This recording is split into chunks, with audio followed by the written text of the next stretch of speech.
And right, and you got this the new documentary, the reconstruction of Chyna. When did that start, and Right. how did that idea come about? Well, we started filming on the 9th, and it's going to focus on a year of my life. And I think here's the cool part about it. I come back from Tokyo after living this whole different life and teaching, and there's all this other stuff about Chyna 2015 that people aren't aware of, or maybe even not.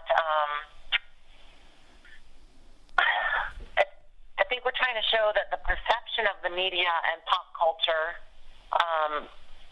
how that can affect somebody in the eye of pop culture and the media, and how that can be shown through my own personal experience as I come back and I do all these interviews, and I'm trying to show myself 15 years later and everything that I'm doing, and that I'm not still back in 2000 frozen in time.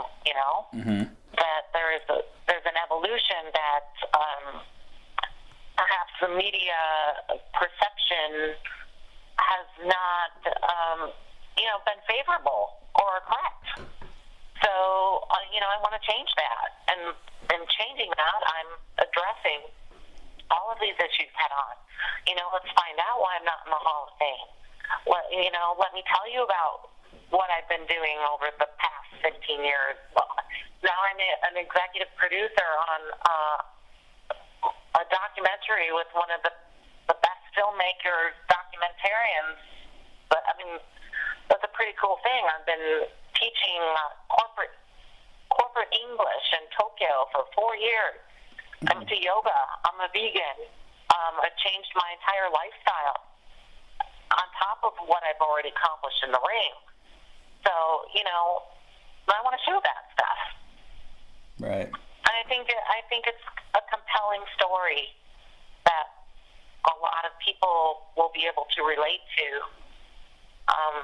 that I'm able to tell. Uh-huh.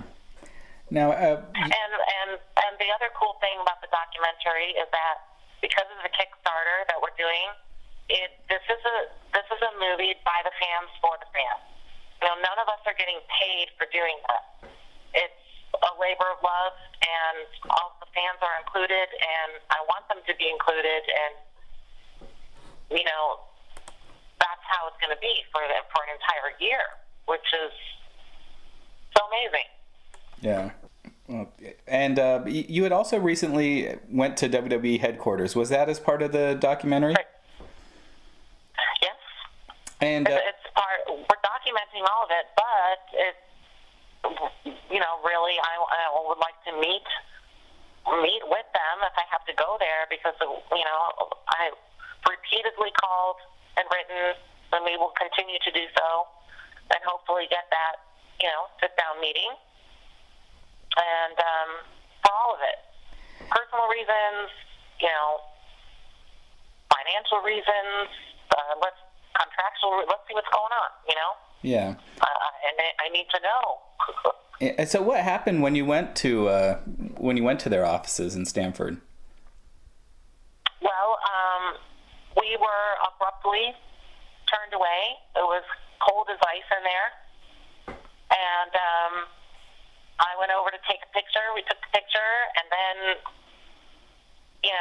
we're told in the nicest of ways to basically take our leave. So Yeah. Now, they weren't having any of them. Let's put it that way. Yeah. Now, you had recently said a couple things It was about... definitely not. It was definitely an icy atmosphere. Gotcha. Yeah. And you had recently said some stuff about Triple H that he denies, that he vehemently denied. Do you think that that hurt your chances of getting into the Hall of Fame? It doesn't matter. One doesn't have anything to do with the other. But let me just say this about the whole Hunter thing. Mm-hmm. That was stuff that I have not brought up. I don't want to bring up. I was asked a question that I was not prepared for, and It happens. Of course he's going to deny it. He has to deny it. But that's a whole other issue. He and I were there. We both know what happened, but that's a matter that we need to discuss personally and just, Yeah. stop it, Well, I don't want to go there. I never did. So, and by the way, that's a one-time incident that, it's just not something that should be discussed or needs to be discussed. But sure. But he and I need to really, we need to sit down together and just have a conversation.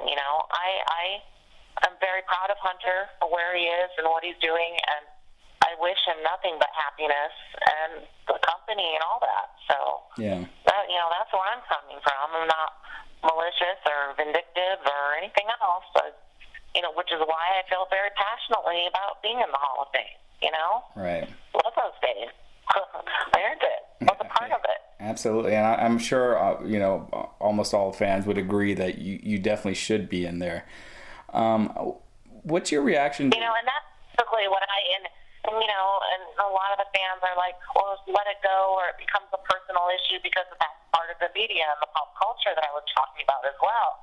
So I go on all these shows and all this stuff, and of course that's going to get the ratings, so that's the first thing that I'm bombarded with and barraged with, and people won't let me let that go, I don't want to... Right. That's not where I want to go. There's a lot more happening here.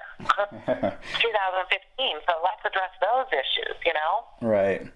I did want to ask you, though, because your careers are so intertwined, and, there's probably going to be the day where Triple H does take over from Vince McMahon.